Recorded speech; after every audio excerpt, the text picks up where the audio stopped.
Risk analysis and treatment.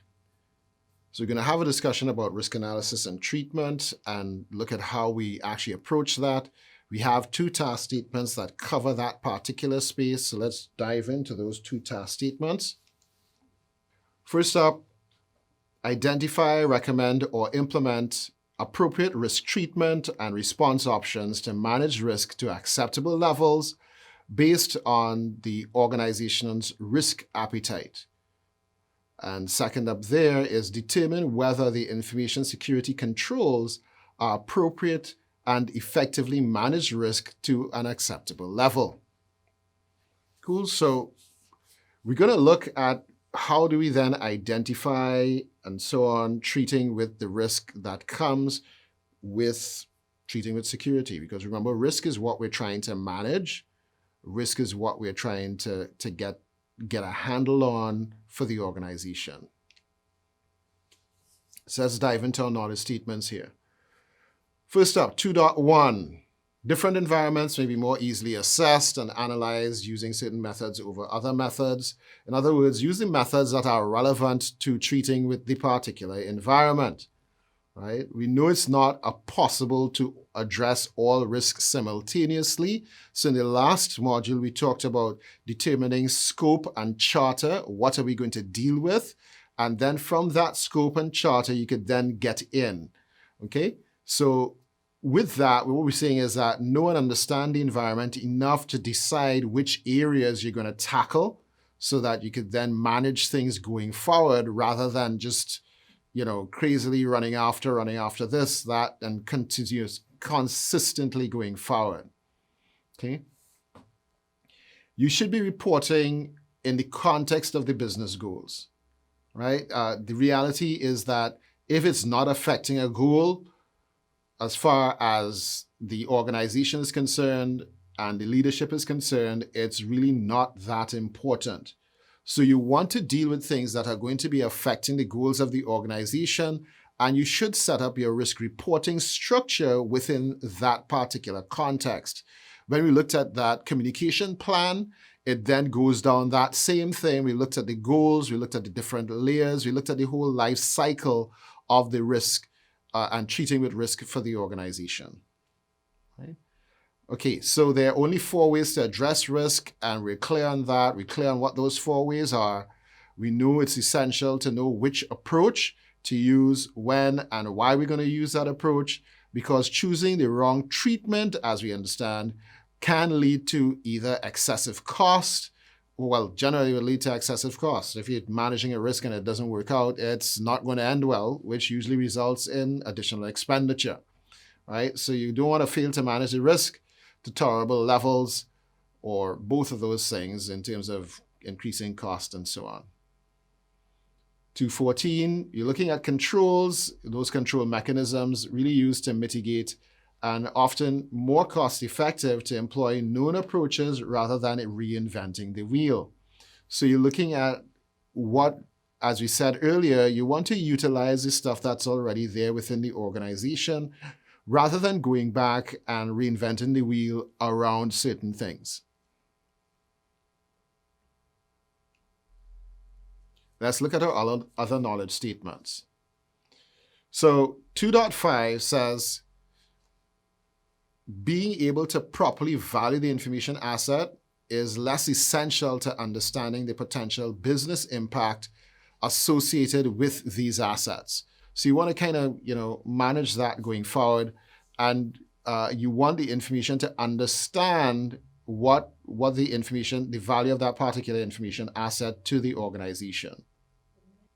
Okay, so legal, regulatory, organizational, and other requirements, we know that those things influence our risk treatment decisions because that's the context, as we had laid out when we did our first diagram, that's the context within which you're operating. So that does affect what you're going to need to do and the choices that you'd make from all 4 basic risk choices, right? Avoid, mitigate, transfer, right? Or, accept that this is something we just have to deal with. Good. 2.7, because the risk environment changes often, reliable and timely resources are definitely needed. So we looked at, the controls that we're setting up, where we'd set up those controls, how often we need to reevaluate the controls, how often we need to meet in terms of discussing our approaches to managing risk, because that's really what security is doing. We're managing the risk going forward.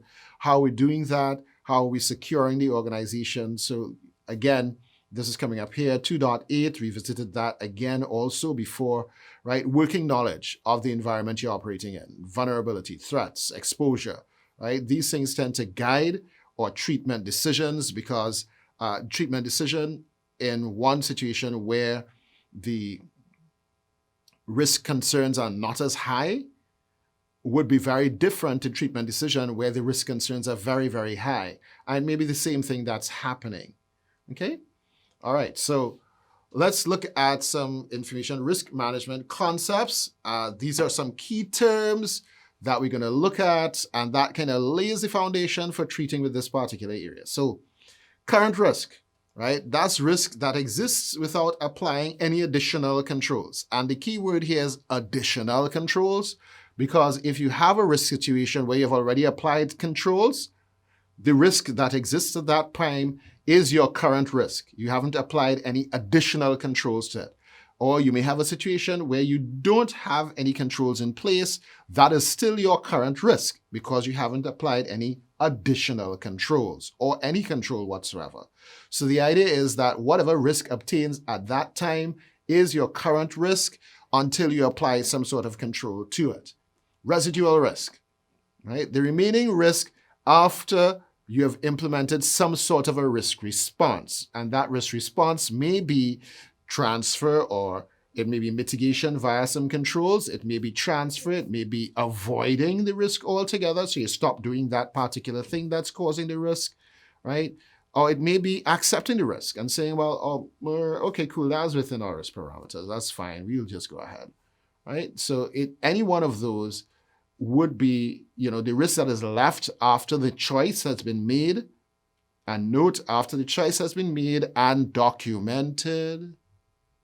Okay, so made and documented. After the choice has been made and documented, right, you then, that's whatever the risk that's left there is your residual risk. Now note, your residual risk will be at that time the same as your current risk because you're not adding any additional controls. Cool? All right, risk acceptance. Right?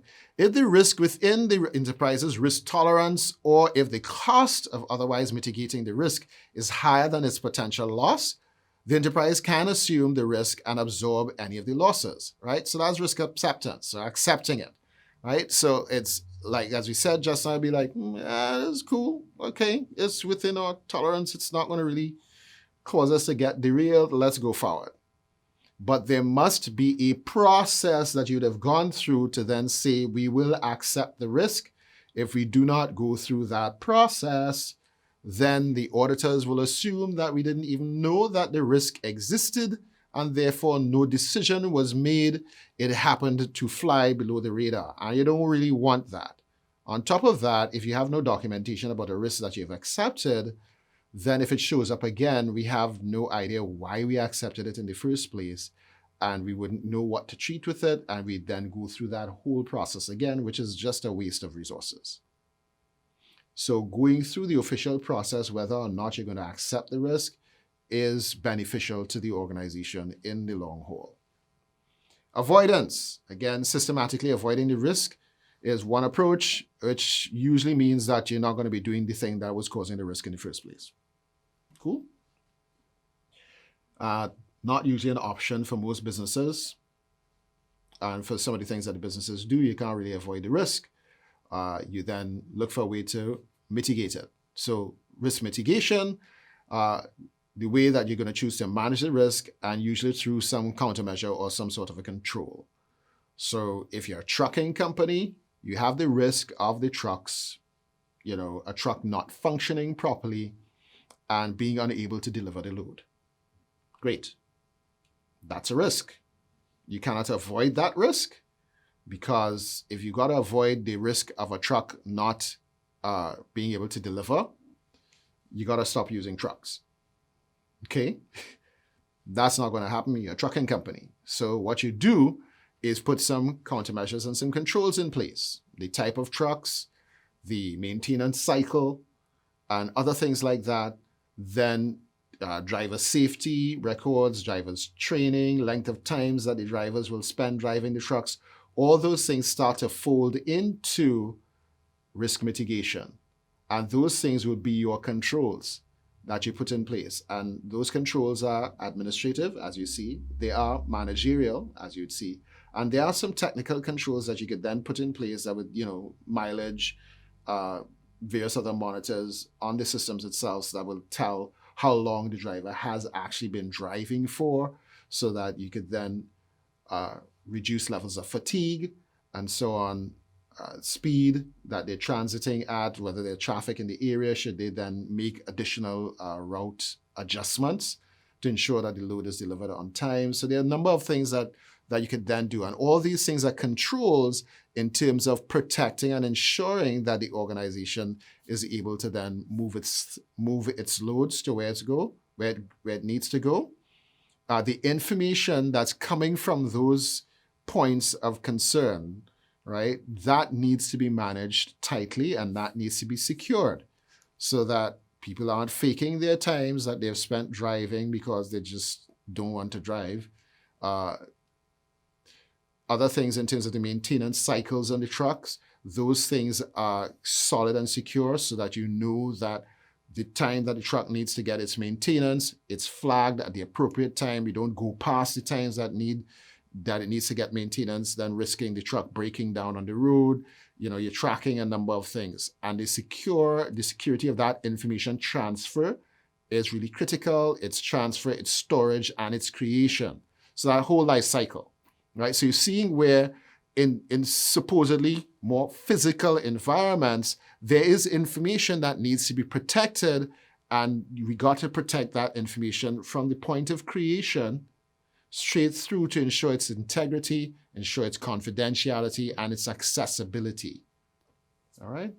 Okay, so that's mitigation. Let's look at transfer, right? Assigning risk to another enterprise, usually through insurance policy or outsourcing the service. One of the key things I want us to remember here is that a risk transfer does not absolve the transferring organization from all risk. It merely transfers part of that risk. The accountability still remains with the organization. Okay?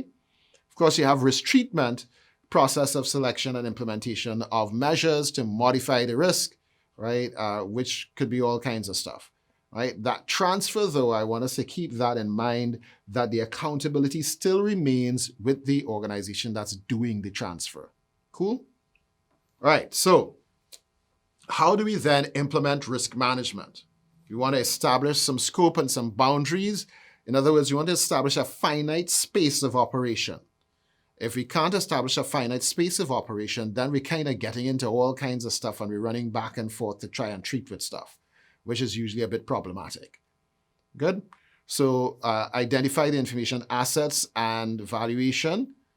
So each is dependent upon the previous one. So when you look at establishing the scope and boundaries, that allows you to then identify information assets and the valuation of those assets because you've determined what you're looking at. Okay? Then within that context, you could perform a risk assessment, because you're looking at the boundary of the stuff that it's operating, the scope of the kinds of things that you're going to treat with within those boundaries. You could then do an assessment that is in the context of the environment. Okay? Determining the risk, treatment, and response, again, pretty heavily reliant on the scope and the boundaries that you're doing the assessments in. Then you can accept whatever the residual risk is, right? Because you've brought it back within the risk appetite of the organization. You could then now accept that risk and then communicate about and monitor the risk going forward, right? So that communication and monitoring of the risk going forward is really predicated on the scope and the boundaries that have been established, roles and responsibilities within that scope and within that boundary, the assets that you've identified there, the value of those assets, the risk assessments you'd have performed based on the value of those assets, and then, of course, the treatments that would have been suggested based on the scenarios that you wrote out, right? So we're seeing how each of these things, in terms of implementing the risk management, you've got to go through the stages and work them out, Cool? So we discussed a bit on the ways to address risk. We looked at avoidance, which usually means stop doing the activity, and usually not an option in the case of most organizations. You can't really stop doing the activity. You really, you have to figure out ways that you can then manage things going forward with that particular activity. Mitigate, as we discussed earlier, applying the control will adjust the risk to acceptable levels, right? So let's say signs on the gate, right, that help establish, well, you shouldn't be inside here. And in some cases, that's all that's needed. But then you may need, depending on the kind of stuff that you're protecting, you may need wire racks on top of the fence. Then you may have a run zone where you have a set of dogs and alligators or whatever else you want between the external fence and the internal one. And each one of those things are controls based on the environment that you're protecting. And then you have armed guards on the inside portion of that, right? And so you're seeing the layers of security that are put in place to protect items of high value for the organization, right? I know it sounds kind of ridiculous, but you're doing that electronically also. So you have your initial firewall.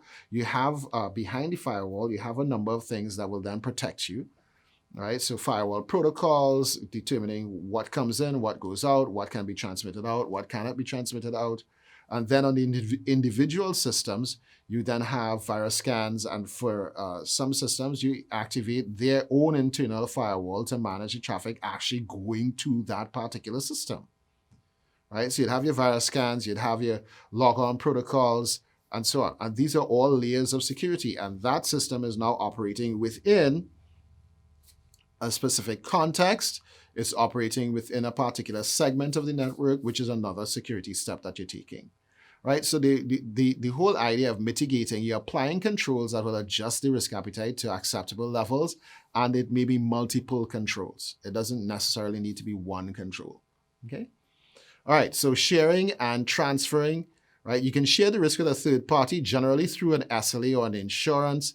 Again, the note here is that never completely removed from the hiring party. The risk is never completely removed from the hiring party, right? We will always carry the accountability for the hire of that particular individual. So to that particular individual or that particular company, that's going to provide some sort of security for the organization, right? Acceptance of the risk. The risk is accepted via the same formal process as for other areas of addressing risk. So it has to be identified. We then go through all the steps. We identify it. We then look at its context. We look at the impact on the organization, all those various steps, and we sign off on saying, well, yes, this is within the risk appetite. Yeah, we're good with this, and we have documented evidence as to why we choose to have this in this way. So let's look at this again, as we went through earlier, in a fair amount of detail. We looked at the risk scenarios. We'd have your analysis. Of course, from the analysis, right, we decide what is exceeding the risk appetite, again, predicated on the idea that you actually have a risk appetite established for the organization. We then look at selecting the risk response and its options, and we've got now 4 options on the left there, right? Avoid, mitigate, share or transfer, and of course, accept. And the other things that are feeding into that would be the response parameters, which is based on the scope and the boundaries of the particular items that we are assessing. So efficiency of the response, what's the exposure, effectiveness of the response, and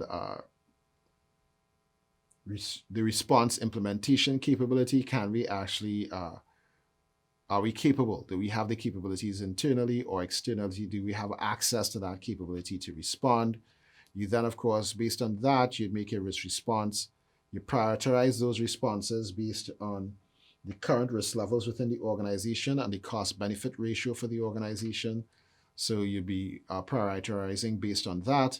And then, of course, you'd have your action plan with the prioritized risk responses that you could then execute on.